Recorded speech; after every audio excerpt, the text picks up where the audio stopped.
The government has made much of the fact that students will not have to pay anything up front when they go to university. The same can't be said for the Treasury. It will have to pay the fees on the students' behalf when they start their courses, and those funds will only be repaid if and when the students graduate and start earning more than £21,000 a year. The Higher Education Policy Institute is warning of the cost to the taxpayer if the majority of universities ramp up fees to the maximum limit of £9,000 a year. Let's talk to Bahram Beck-Radney from the Institute. Joins us live from Oxford. Very good of you to talk to us. Let's talk about this issue of what the universities might charge. I mean, anything between 6 and 9 is being mentioned, although the government says universities can always charge less. But you feel that they'll go for the top end of that range because otherwise their degree courses might be seen as second rate.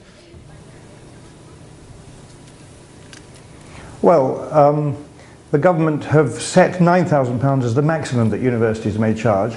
They can charge anything below that.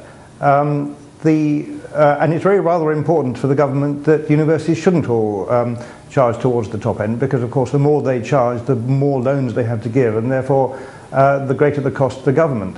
The problem is that there are no effective mechanisms in place to stop universities from charging towards £9,000,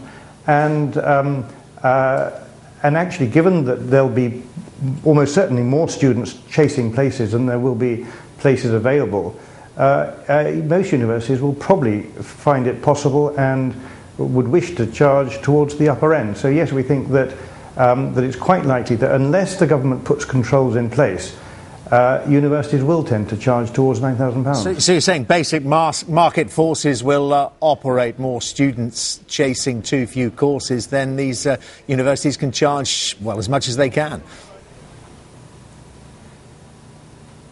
Well, yes, and the irony is, of course, that one of the motivations for all of these changes is to create more of a market and more of a market-based system. But so far, because the government needs to limit the number of places because of the cost to the Treasury, the number of places will be limited, but the number of students seeking those places will probably be rather higher than those places. So yes, in that sense, the market will operate, but it's only a part market that will work very much in favour of universities wanting to charge the higher amounts. So have you looked at the issue then? I mean, a lot of people have... reason why most universities won't try and charge it. Yeah, I mean, a lot of people haven't really taken this on board, the cost, the upfront cost to the Treasury, have they? The fact that, you know, if it is £9,000 a term and a year and it's a 3-year course, it's £27,000 upfront from the Treasury. Have you looked then, have you compared the situation as it is now with what it soon will be, and whether actually any money will be saved by the government? Yes, well, one of the reasons why the government is doing this is actually to save money in the long term. What they will do is to borrow money, or they will, one way or another, have to give loans to students, much bigger loans than they're giving at the moment. But these loans are repayable, and students will have to repay them. The problem for the government is going to be, A, that we think that it's quite possible, likely even, that they will have to give more loans and bigger loans than they had anticipated, but also that the repayment will be less than they had planned. They've made rather optimistic assumptions about how much students are going to earn when they've graduated, or even those that don't graduate will have to repay. The assumptions about that are quite optimistic. We think probably too optimistic.